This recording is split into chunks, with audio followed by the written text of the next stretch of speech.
Hey Kev, let's follow this trail over here. This looks like there might be something waiting down there. All right. Hey, wait a minute. Do you hear that? Yeah, I thought it was just me. What the heck is that?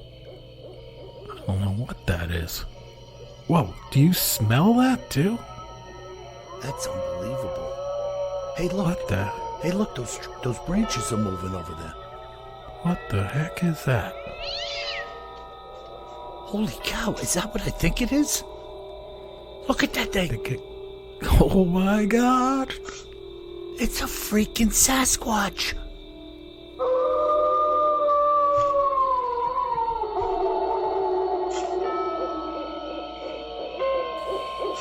Welcome to the Bigfoot Terror in the Woods Sightings and Encounters podcast. I'm your host, W.J. Sheehan. Hello, everybody, and welcome once again to our show. My name is W.J. Sheehan, author of the series Bigfoot Terror in the Woods Sightings and Encounters. All of these books are available at Amazon in paperback and ebook format. Also, if you're an audiophile, you can pick up volumes 1 through 6 at Audible, Amazon, and iTunes. So do take advantage of that. And if you're into a little extra creep, check out my 3-book series, The Exorcists. The first one is called Truth and Lies, the second, Diabolica, and the last, Full Moon. So I encourage all of you to purchase a book. And now, without any further ado, may I bring in my brother and co-host, KJ Sheehan. Kevin, how are you? I'm good. How about you, Bill? Pretty good, Kev. You know, we were talking before the broadcast. I was out rebuilding that shed today. And it was quite a beast to deal with. Similar, the Bigfoot of sheds. I was going to say, you don't have like a Bigfoot body inside of that shed, do you? I tell you, I could have used a Bigfoot's energy today. Because you know what they say, where's the body? Yeah. Well, it's in the shed. There was almost me and my friend Danny's bodies left in the shed by the time we were finished.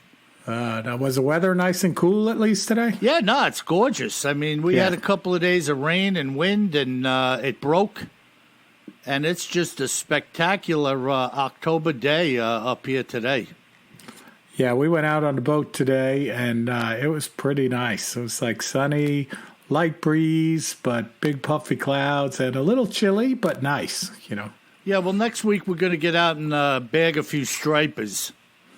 I heard from some of my friends that live up by you that there are some monsters swimming around. Yeah, well, I hope I get into the monsters. You know, monsters are more out at Orient and Montauk.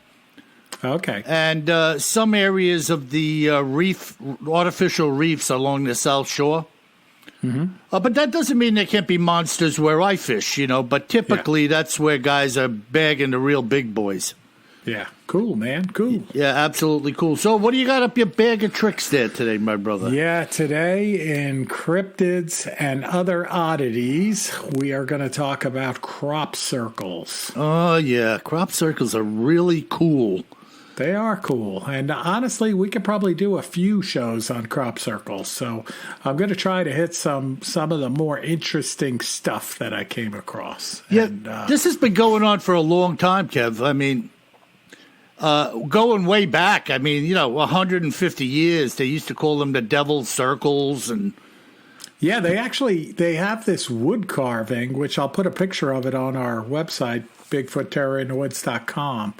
Which, you know, you've probably seen, where it's got this like devil-like creature going around in a circle with a, cutting utensil, some type of wheat cutting utensil. Mm-hmm. And he's kind of walking along, chopping the stuff down in a circle. And what's interesting is he's starting from the outside and working his way around toward the center clockwise, which is kind of exactly what these primitive crop circles look like. Yeah.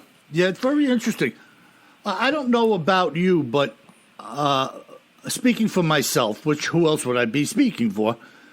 I've been following the crop circle phenomena for a long time, and I'm just like fascinated by this stuff. It is pretty cool. So, and this carving, by the way, it appeared in 1678.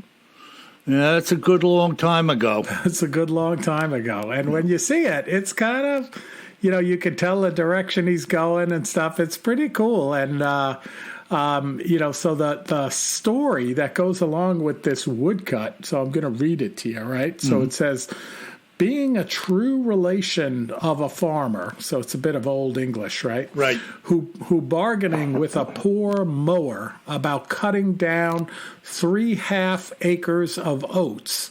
Upon the mowers asking too much, the farmer swore that the devil should mow it rather than he. And so it fell out. That very night, the crop of oats shewed as if it had been all of a flame, but next morning appeared so neatly mowed by the devil or some infernal spirit that no mortal man was able to do the like. I love that word, infernal. I know, it's pretty cool. So this is called, right? You'll hear about it. They call it the mowing devil legend. Yeah. Yep. Yeah. So it's cool stuff. Yeah, very interesting. And that was from the latter part of the 1600s?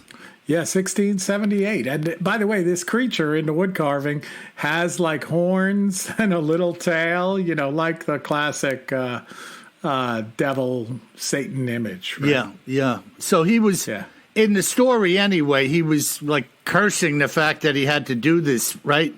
Well, he was cursing the fact that his person who usually mows the crops was charging him too much. Right. So he called out I'd rather pay the devil, and then apparently the devil showed up and mowed his field. Or it could have just been conveniently that night his field got mowed. Yeah, or his buddy set it on fire for complaining to him. But it's pretty cool. Yeah. So that goes all the way back to 1678. And then the first modern one that people talk about was in a small town called Tully, Australia. And this happened in 1966, so about 54 years ago. Mm-hmm. Have you heard about this one? I have not. Okay, so this is pretty cool. So a farmer said that he saw a flying saucer rise up from a swampy area and then fly away right past him. And when he went out there to look at where he saw the flying saucer take off from, he saw a circular area of debris and reeds and grass that were completely flattened out in a perfect circle. And he reported it to the authorities, the police, the press, and they came out and they verified that he did see it. And the press wrote about it as a flying saucer nest.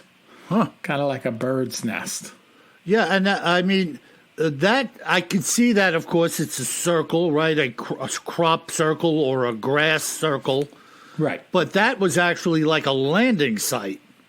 That's what they're saying. Yeah. But now, of course, there were some folks that came in afterwards and said, this might have been caused by some type of natural phenomena like, a water spout or, what we call a dust devil. Not to be confused with the mowing devil. Yeah.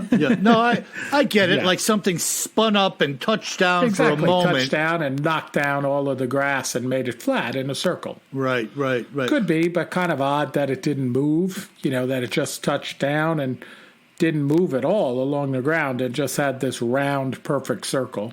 And of course, the choice is believing that a dust devil just sat down and totally discounting the fact that the guy just said, I saw a flying disc there that took off and went right by me. Exactly. And then when he went to investigate where he saw the flying disc, then he saw this, crop circle, right? Early crop circle. It's just, I like to be sarcastic, Kev, because there's no end to the rebuttal, irregardless of what people say. Well, I was just happy that they didn't say it was from a bear. Yeah, a dancing bear was going in a circular... Well, and maybe the flying saucer you saw was really a bear. The poor bear always gets the rap. He does get the rap. You know. So after that sighting in 1966, we started to see them appearing in the 1970s, mostly in the English countryside. Yeah. So over in the UK. Mm-hmm. And, the number and complexity of the circles. So initially they showed up and they were circles, like a single circle or two circles. And then, of course, all of our listeners have seen some of the crazy elaborate designs that have shown up in these fields, and huge too. 1,000 feet across with all kinds of crazy geometry. And what's really interesting is they appear all over the world, but certainly more than anywhere they show up in the UK countryside. And in the 1990s, about 700 of them showed up in the UK. And they went up in both number and complexity, really without any explanation. Right.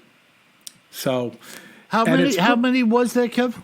About 700 during the 1990s, just in the UK. Yeah. So let's just say a 9-year period. Yeah. 700 on the button. Let's just say it was 700 on the button. So you have about what would it be? 9, 7, 80?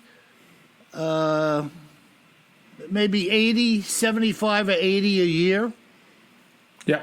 So that was some busy people with boards tied to their feet all over the UK, knocking out one every, whatever it was, 4 days, 5 days. I mean, it's just bizarre because a lot of people were saying that. Well, there's definitely folks that have come forward. Right. With the boards, and there's pictures of them. And some of the first guys that came forward were two guys, and they were in their 60s. Yeah. And they actually demonstrated how they could make one. And it was kind of believable. But these were pretty simple designs, and I think there's no doubt that some of these are made by, pranksters or hoaxsters. And there's even organizations, right, that you can find on the internet that go out and get a whole bunch of people together, kind of like a social thing, and figure out how to make a big design, and they go out in the dark of night and make a design. Yeah, but they publicize that they did it. Right, because they want to spoof everybody who's seen something legitimate. Yeah, of course.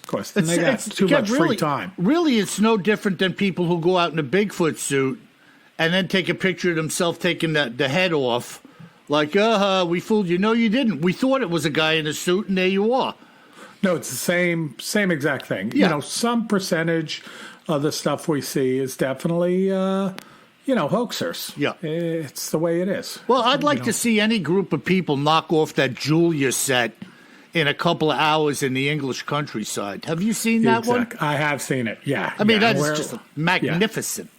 Yeah, and then the other thing is, all of these going on, right? The 700 in the 90s in the UK, and, relatively small area of countryside. No one's ever seen anyone doing this, right. Which is pretty interesting. And usually they are close to population or close to a road or below like a road that's slightly elevated so that people can see them. Yeah. Right. And it is interesting that no one's ever seen them. Now, the designs, like you were talking about the Julia set, I think what's really interesting is that a lot of the designs involve what's known as the golden ratio. Have you heard of that before? I haven't. Go ahead. Yeah. So the golden ratio is a ratio of about 1 to 1.68. But what's important about the golden ratio, if you think of like if you're looking at the end, the big end of a conch shell straight on. Okay. Right? And you see that spiral, or like a nautilus shell. Right. That's known as the golden ratio. So it shows up everywhere in nature as a beautiful geometric ratio. Like, for example, and I'll put this on the website as well. If you look at a beautiful rose looking straight down on it, right, just with single rows, it also follows the golden ratio, its shape. Like if you follow the petals, how they spiral into the center, it's exactly the same as like a nautilus shell or a conch shell or, these thousands of things that appear in nature that are always beautiful and special. They follow this ratio. How about like a spiral galaxy? Similar, very similar. Mm-hmm. Yeah. Yeah, it's interesting, though, because these patterns in nature are not accidental. No, and by the way, you see these patterns going all the way back in human time, too. Yeah. Like in drawings and things like that. You see this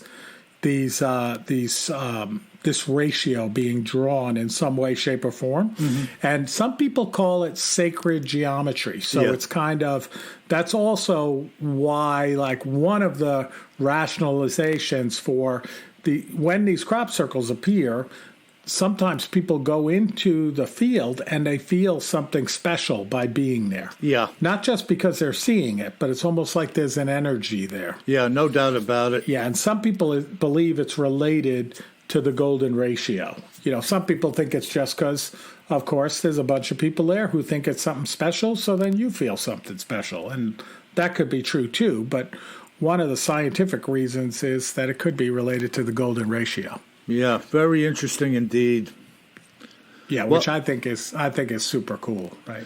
Yeah, no, there's no doubt about it. And, many people like to discount the divine nature of things.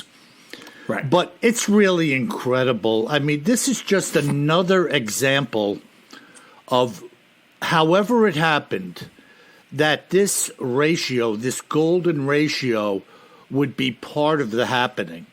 Yeah.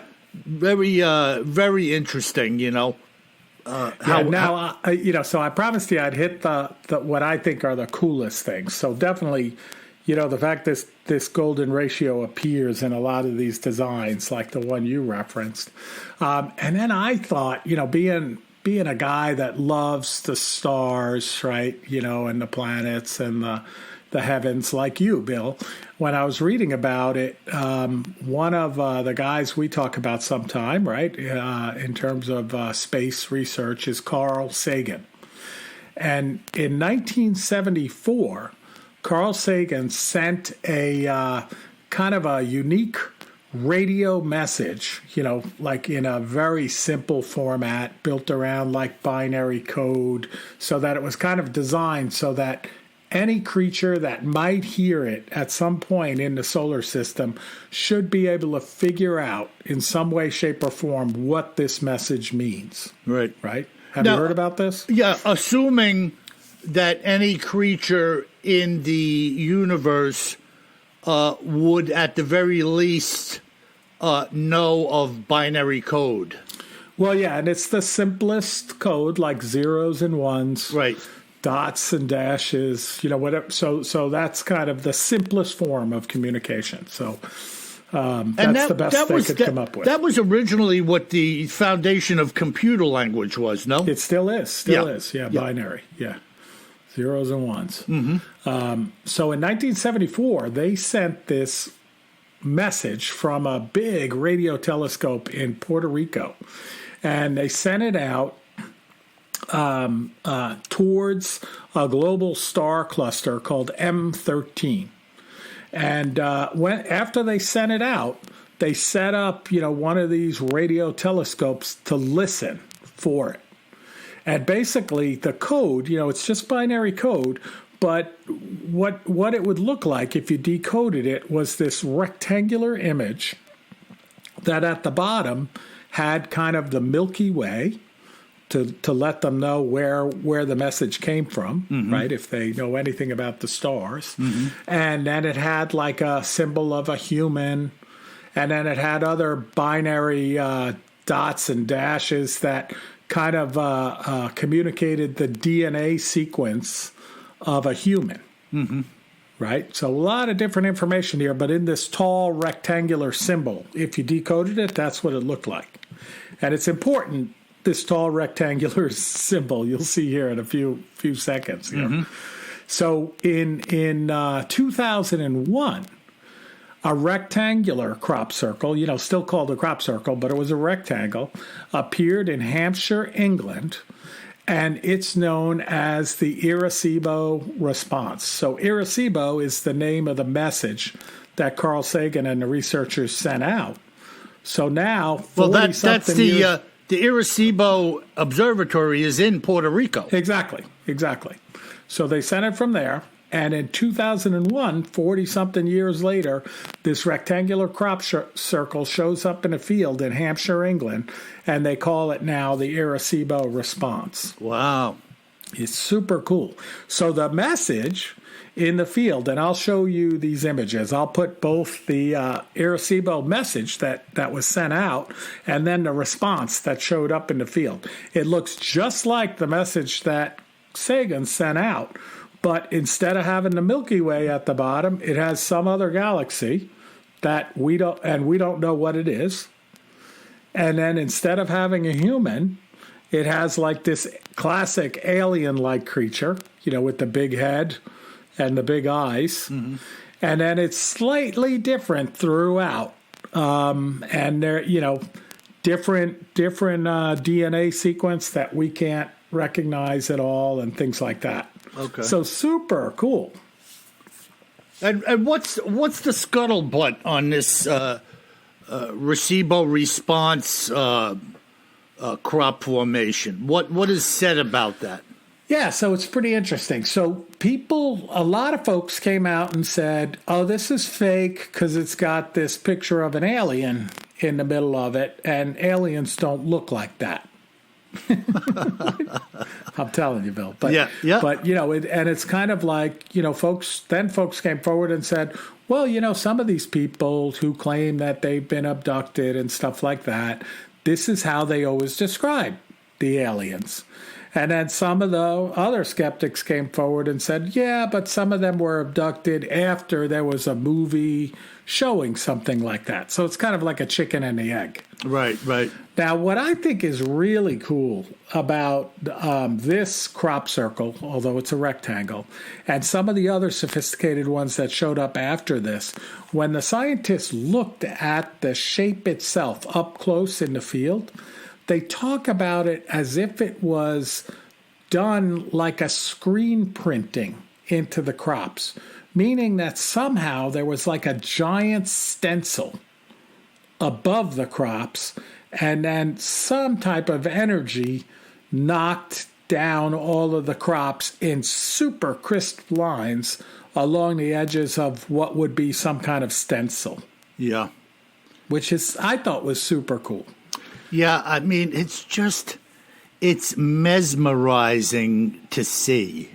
Yes. And there are effects on the crops as well that have been documented over and over again. Exactly. Like the scientists that look into what could have done, this, the closest they come to is some type of microwave energy. Yeah. So like if you could somehow hang a stencil over this area and then hit the crops with some type of targeted microwave energy, it causes like the joints in the crops to kind of burst outward and the crop to fall down. Mm-hmm. But not in a bent over way, like in a way where it's 360 degrees, like the joint just fails. Mm-hmm. And when they can only recreate that with intense microwave energy, which I think is super interesting. Well, it is super interesting because now we're immediately away from guys with some skills stomping with boards around in a field. Exactly. What do they have, microwave generators with them now? Exactly. Walking around out there for 4 hours in the middle of the English countryside? Exactly.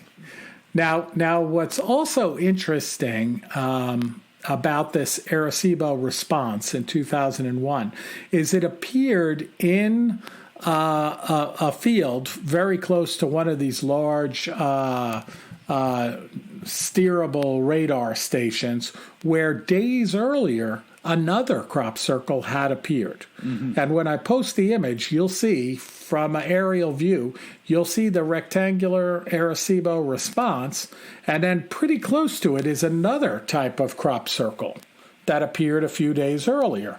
Now, what's totally interesting, though, is that the construction of the crop circles is totally different. So the first one that appeared doesn't exhibit any of the like stencil screen printing like characteristics. So I thought that's super cool too. So maybe the first one, for example, is a hoax. And then the second one shows up a few days later when you can still see the first one. And the scientists look at it and say, this was made in a totally different way. Yeah. Really, really interesting, and, we won't get into it. Maybe one day we could have a little talk about the Shroud of Turin. Yeah, that's actually on my list. Too. Yeah, and that microburst of energy that came through that cloth, front and back, by the way. So it was like an explosion. Yeah. Boom. All sides were affected. Boom. It just barely marked the very outer edge of the cloth. Right. Not affecting the rest of it, just the very outer edge of the cloth all the way around. And, of course, we know that the gentleman who was originally taking a picture of the shroud, he didn't see it until he was doing the negative plates. When he was developing the film, the image showed up. Right. Just all of this stuff, when you talk about that golden, what'd you call it again, Kev? Golden ratio. Ratio. All of these intricate little things that we learn about over time, it's like we get little snippets of stuff, are woven into many of these mysterious things that are uncovered, No doubt about it, yeah. And to me, I mean, you know where I stand. There's no getting away from the divinity of this creation, a mastermind of knowledge and wisdom in all things. Yeah. Dipping his hand into this and that, and we're left to be puzzled by it. Like, wow, this is fantastic. It just blows my mind. I see the divine in everything, so it's no surprise to me. Right. I think definitely, Bill, but I also think going back directly to the crop circles, it's very similar to Bigfoot to me, where, there's definitely some hoaxers out there running around with big shoes on their feet and suits on and stuff like that. They've come forward and done it. And with the crop circles, there's definitely some hoaxers as well. Yeah, there's no doubt about it. They've come forward. But it does seem that there's something else going on there. But I did find myself wrestling the whole time with crop circles, whenever I've looked at them, wrestling with the scientific theory that actually comes out of, from an old theologian. I don't know if you've ever heard of Occam's razor. Uh-huh. The concept is that it was created by this Franciscan friar named William of Occam back in like 1287 or something. But the Occam's razor is often quoted as saying that the simplest explanation is most likely the right one. Yeah. And with the crop circles, it's like you can take it anywhere you want, but at the same time, there's probably some other simple explanation. I don't know what it is, but I really wrestled with Occam's razor when I was doing the research on crop circles, Yeah, well, so having said that, just what little you know, what would one of the simplest ideals be in the formation of a crop circle? If you could go by Occam's razor and just come up with some initial idea of simplicity, what would you say? Well, definitely the round ones, right? Like if you had two 2x4s with a rope tied through either end of them so you could hold them in your hand. You could hold the rope and stand on them and kind of lift them up, kind of like you'd walk around on buckets when you were a kid, and walk on, and then put a stake in the middle of a circle and walk around with the rope fully extended, and then head in towards the center of the circle and make a perfect circle that could be giant with boards tied to your feet. I mean, that definitely people could do that, and it would look unbelievable from the air. Yeah, know? but now, does that address the complexity of some of these circles? No, and it doesn't address the ones that look like they're screen printed either. Like, right, or the fact that they appear to have been done with something that had radioactivity. Right. Or microwave energy involved in it. Yep.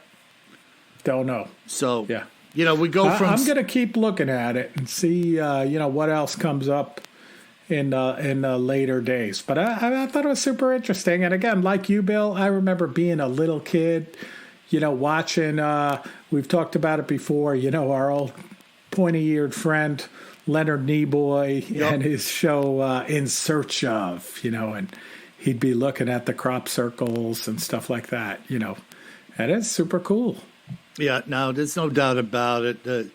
There's such remarkable things out there in the creation that, it just continues to boggle the mind. And speaking of remarkable things, that was a great piece, Kev. And we're going to have to look at that further because there's a lot to look at. Absolutely, yeah. And it's ongoing. Yeah. But speaking of things fantastic in the creation, I'm going to take our listeners up to British Columbia, where a woman named Brenda Wiley, who was a former resident of British Columbia, had to say about what she and her husband both saw and encountered. Listen to this. Really interesting. My family had a cabin that was constructed on a lake in British Columbia. A cabin which is still there to this day. I don't want to say what lake it was because I would rather that a bunch of a bunch of Bigfoot hunters don't start showing up there in the hope of seeing what we saw. This cabin was built by my ancestors, and no further building of any sort has been allowed on this lake since they constructed it. It is, in fact, the only man-made artifact in the area for many, many miles. Of course, having never met the man, none of the remaining family could ask any questions about the construction of this cabin and why it had been built in such a remote location. It was passed down to us that my great-granddad was quite the adventurer, as were many who had come to these places so many years ago. There were only a handful of times that any members of our family had been to the cabin, with myself having only been there twice in my lifetime. It was a hand-built, one-room cabin built on a stone foundation.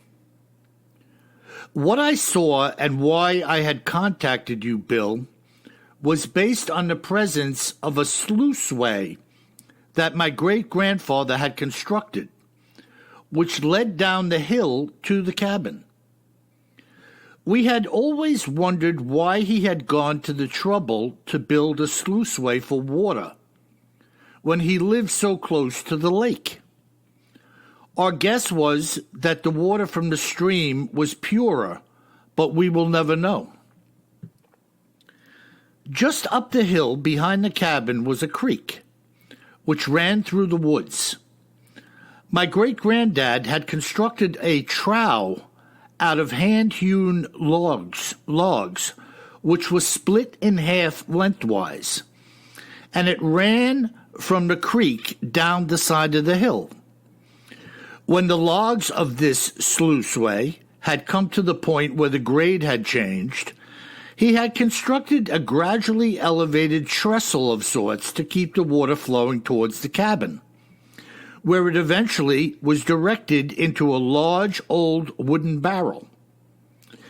It looked like a low version of an old railway trestle, similar to those seen bridging a gap between mountains over a gorge. It was incredibly well constructed, and we can only imagine the intense labor which had gone into building it at the time. On top of this little trestle was a boxed sluiceway, similar to those used by old gold miners. According to family lore, this was the reason that my ancestors had settled down in this area.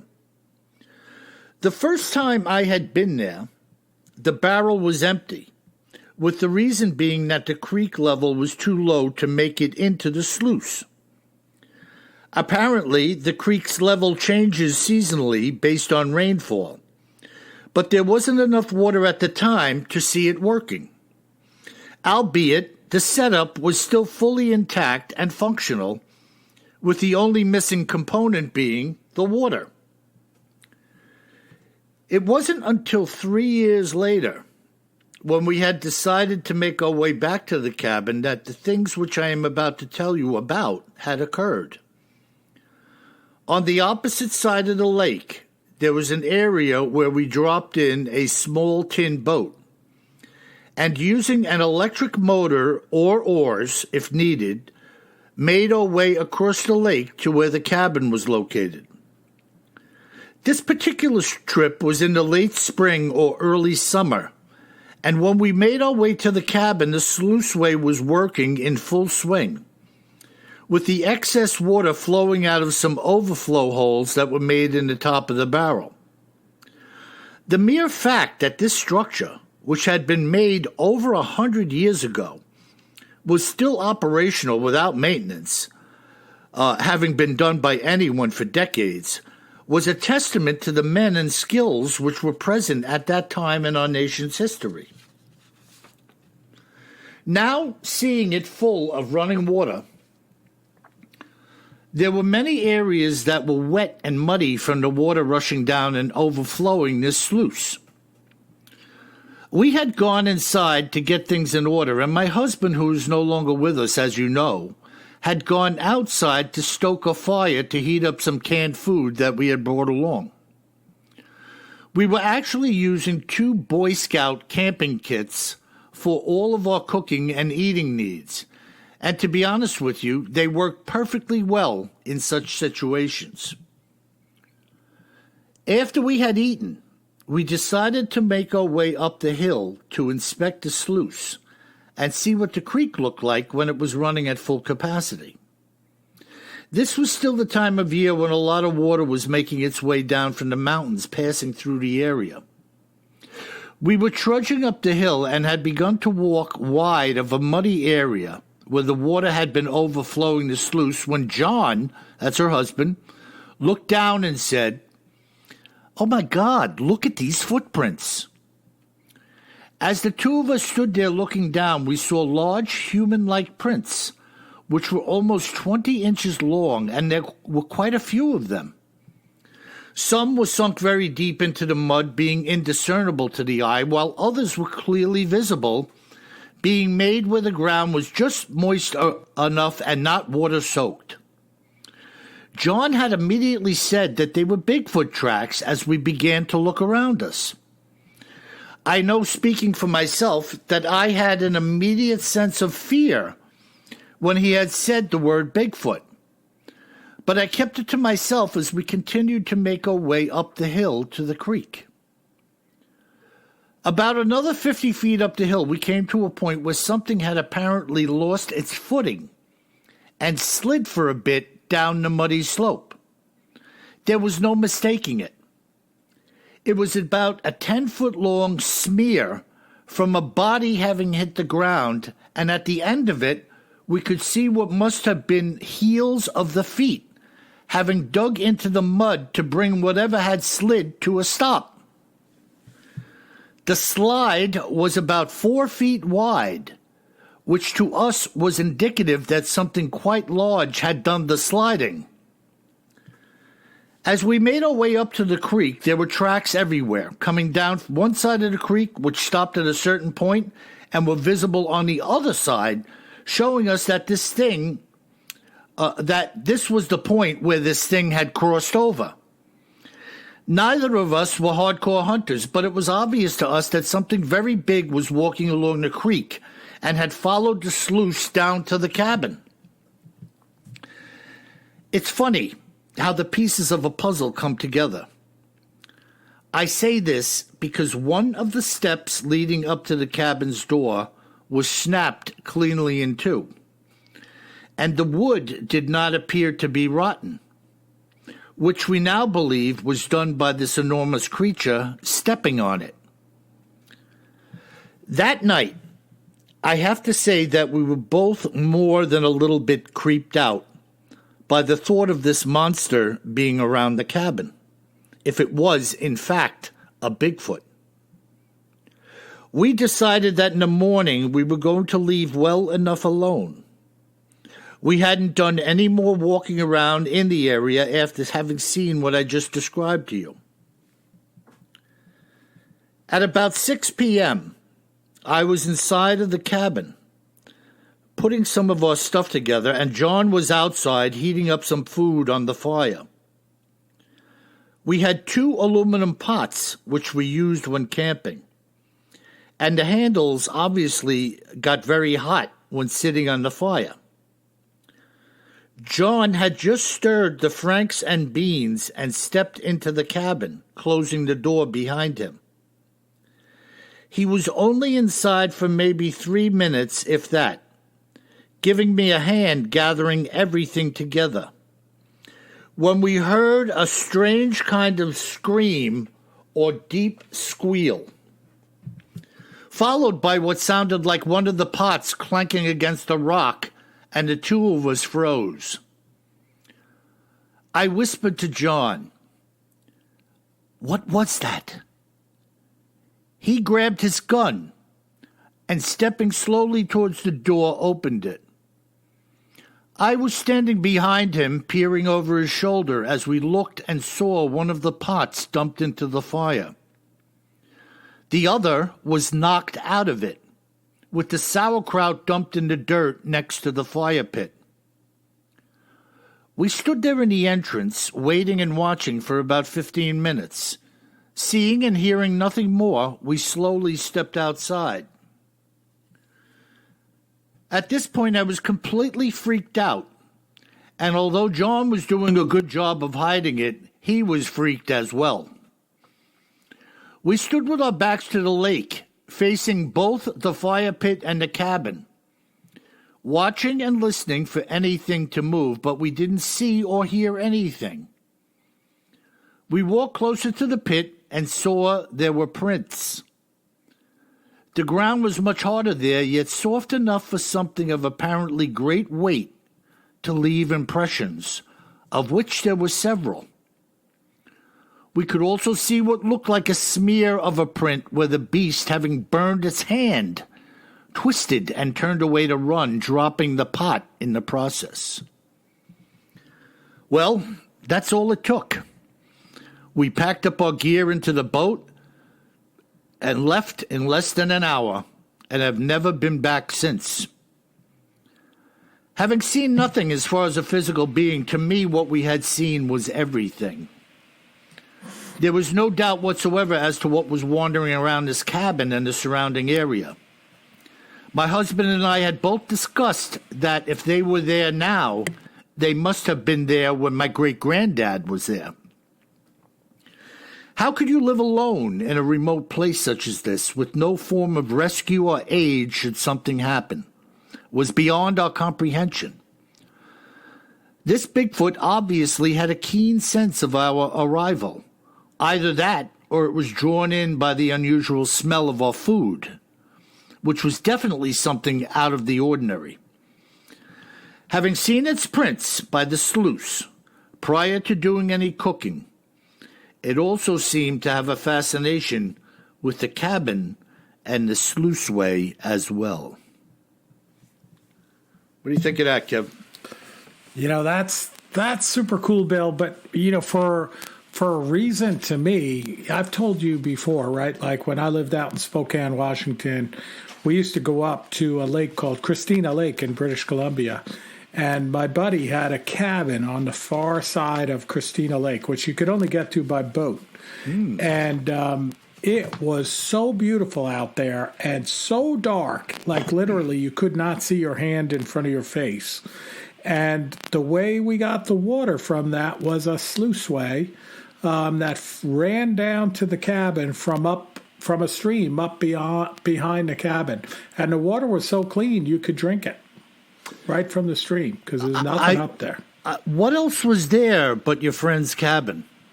There were other cabins there, though. So, like, immediately I was thinking, oh, it's Christina Lake.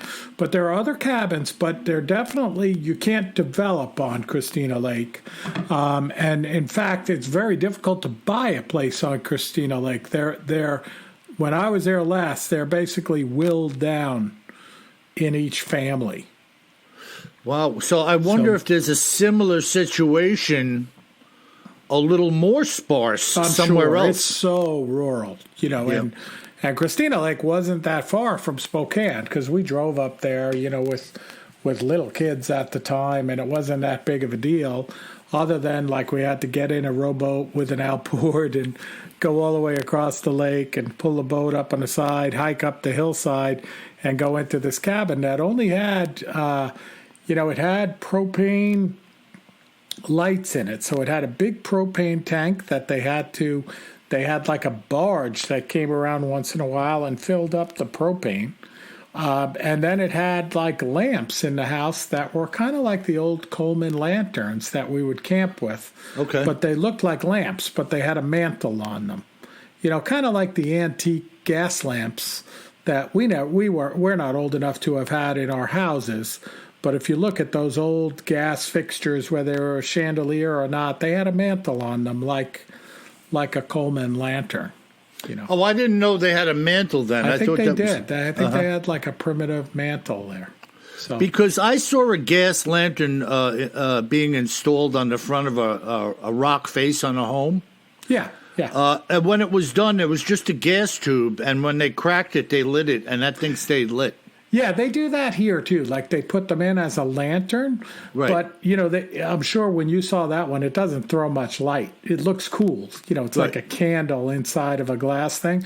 But as you know, like real gas lamps, they threw a good amount of light. More than flames. Right, more than candles. Well, it takes us back. We're getting away from Bigfoot here, but it takes us back to why, when there were candle lamps, that they put those reflective plates behind them to try to get a little more light out of them, But I mean, so it's special to me. One, it's super cool.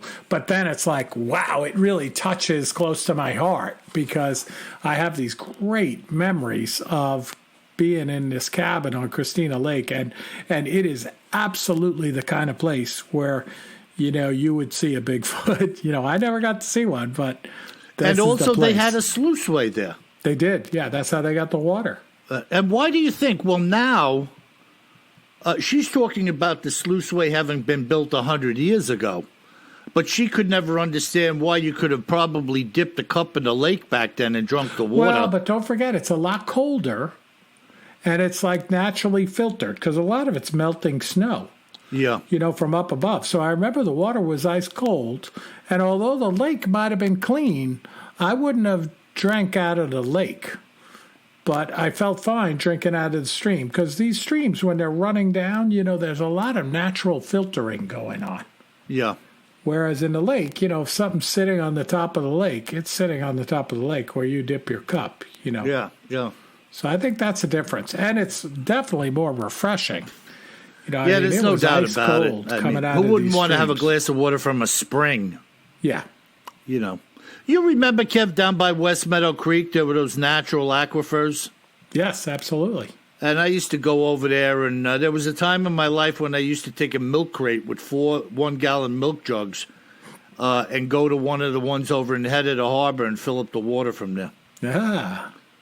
Yeah, I used to take it home and use that as my drinking water. Wow. And that probably explains why you have an extra toe on each foot.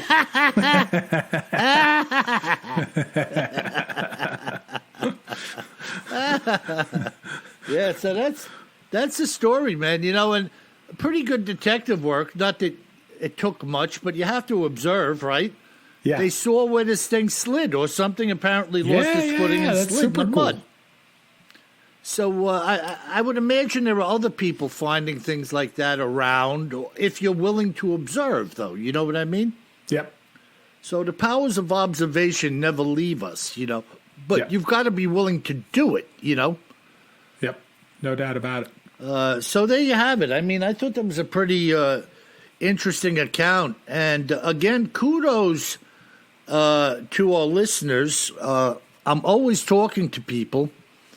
And the amount of stories, encounters that are going on out there are virtually endless. I mean, it would take a very long time. I don't think you ever get to the bottom of it because they're ongoing, Yep. No doubt. But it's very interesting indeed. Super cool. I like it. I like it a lot. Yep. So what do we got today, bro, in our listener mail Speaking segment? of listeners, we got some good mail here. So the first letter comes in from Steve. And Steve, believe it or not, is in Hampshire in the UK, which happens to be where a lot of these crop circles are, coincidentally. Awesome. Isn't that cool? Yeah, also, before you read Steve's mail, let's give Steve a shout-out. And, Steve, if you or your buddies know anything about crop circles in your region or area, you make sure you get back to us on that. That's what I was going to say. Hey, Steve, if you've ever seen one, let us know. Yeah, absolutely. So Steve's from Hampshire or Hampshire in the UK. And he says, I've recently become a firm fan of the cast since hearing Bill on Sasquatch Chronicles. And we love Sasquatch Chronicles, too. Yeah. Uh-oh. Is that Spot or is that you, Bill? That's me. I'm hungry. And he says, I've been interested in the hairy man and cryptozoology for many years, probably since watching The Legend of Boggy Creek and the creature from the Black Lake. Cool stuff. And he says, absolutely years ago. He says he's almost 53 now. I'm right there with you, buddy. He says, I've never seen a Bigfoot for real. But we have had sightings in the UK, apparently of these cryptids dating back centuries. I'm a firm believer in the big guy and would love to see one, even though I'd probably crap my panties and turn tail and skedaddle. Listen, Me too, Steve. no offense, Steve, but what are you doing with panties on? And Steve says, just want to tell you guys that I love the show and to keep doing what you're doing. Thanks and kindest regards. Well, thank you, Steve. And again, right back if you have seen any crop circles or have anything else to add to the crop circle story. Yeah, no, it's amazing. And I guarantee you, Kev, he'll get back to us with something because that countryside over there is not overly populated. No. And there's a lot of hill and dale, and I'm sure him and his buddies have some inside dope on the crop circle phenomena. Hey, maybe he's got some pictures of him and his buddies strapping some boards to their feet. In their panties? I may not want to see that one. Sorry, Steve. All right, the next one also comes in from the UK, from Alan. And Alan is in, I don't know how to pronounce this, maybe Widnes, Widnes in the UK. Huh. And he says, love the show. Finally caught up on all the episodes. I think you should look into the recent Mothman sightings in Chicago. Would love to hear your take on it. Thanks, Alan. So I don't know, Bill. Have you heard about these sightings of Mothman in Chicago? No, I read the email, obviously. Yeah. And I was going to kick it back to you, maybe we should investigate Mothman's reoccurrence. I did a quick search of it, and apparently Mothman has popped up. So I'm definitely going to take a look at it, Alan. So thank you. I hadn't heard about it until I saw your note. No, I didn't either. And how many little snippets or clues have we got from the listeners? Oh, tons. I mean, this is a listener show. I mean, that's one of the things I love about it, right? Yeah, I mean, I don't know if people really realize that my chiming in with people is not just because I like to talk to the people, but I get a tremendous amount of data talking to our listeners. And many of you I've spoken to are listening to this podcast, and you know who you are. But it's a tremendous outpouring of great information out there that you can glean from people in an hour phone call. You know, you're just talking, chewing the fat, and you're getting incredible information. No doubt about it. Yeah. No doubt about it. Yeah. Super cool. Yeah. So speaking of chewing the fat, we got a letter, Bill, as you know, from our friend Dool in Scotland. I love Dool. And Dool was listening to our episode about the Tower of London, and he writes, another auditory masterpiece. Thank you, Dool. We love you, and we love your sense of humor, too. Uh-huh. And he says, hope this finds you well. We're having the same kind of winds as Kev described, along with rain as winter draws on. Mm-hmm. All that faded away to be replaced by a big smile on a dismal Monday morning as I was called out by you. Thanks, man. And I'm going to interrupt his letter here because he talks about the dismal weather in Scotland, which is, you know, I know you haven't been to Scotland, Bill, but it is like, I mean, the weather is just awful.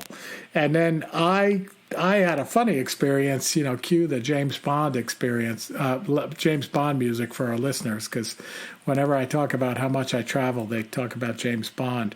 But the first time I was in New Zealand, I was in Auckland, New Zealand, the capital there. And New Zealand, like this was in the summertime in New Zealand, I was walking from my hotel to a meeting, you know, at the Secret Service there. No, just kidding. And it literally, Bill, was hot and sunny, like I needed sunscreen. This is like a 15-minute walk. It rained and thundered, and then it snowed. Yeah. And I was like, what the heck? Like, what's going on here? And then I got to my meeting, and they said, well, you know, when New Zealand was originally a Scottish colony. And I was like, no, I didn't know that. And I said, yeah, because apparently the weather, it's the only place that has weather as bad as Scotland is New Zealand. So they moved there? Oh, well, they just took it over, you know. Yeah. I mean, it's like... So I don't think they picked it, you know. Hey, listen, can we have a T-shirt made that says "Duel is cool"? I like that. How do you like that? So Duel, anyway, back to his letter, because it is a good letter. He says, after some in-depth research, I found that beefeaters, right, we were talking about the Tower of London and the beefeater guards, right, may be called as such due to part of their wages being paid in chunks of beef. Huh. Yeah, and he said this practice was apparently carried out till the 1800s. He says, sounds legit to me. If one has a big cow to get rid of, give it away. And he says, I also like the name yeoman for Queen's Guard. When I was drafted to ships, the signals office comprised a yeoman and a bunter. The yeoman was in charge of flags and lights, and the bunter blasted out Morse code at an amazing rate, even when talking to someone. Good times. Best wishes to you and yours in these trying times. Duel. Yeah, Duel's a good guy. Yeah, I can tell. I wish he was closer by. I'd love to hang out and have a pint or a peaty scotch with you, Duel. Yeah, maybe we could show him how to break down a Walter PPK on the table. There you go. Instead of throwing darts, we'll see who can hit the red center with the El Walter. There you go. I like it. I might have one of those, just saying. I definitely have one. All right, Bill. Well, that's the last letter this week. I want to thank everybody for writing in. We really, I mean, again, this podcast is built on the foundation of a lot of the feedback and ideas we get from you and the accounts we get from all of you. So keep them coming. And speaking of keeping things coming, keep those 5-star reviews coming. We really appreciate it. And it's really important that you leave those 5-star reviews from your favorite podcast player, because it brings more listeners to the podcast. And if Bill and I have more listeners, then we're able to improve the quality of the podcast for all of you. So thank you so much. Keep the 5-star reviews coming. Kev, what was the location of Steve's county in England? Was that one Hampshire? Let me check. Hampshire, right? Hampshire. Or Hampshire, I think they say. Hampshire. Well, Yeah. well, let me close with saying this, my dear brethren. And in particular, may I address all of you English blokes. If you find yourself walking through Hampshire and walk upon the formation of a crop circle, may I remind you of this. Always carry more gun than you think you're gonna need. Sleep tight.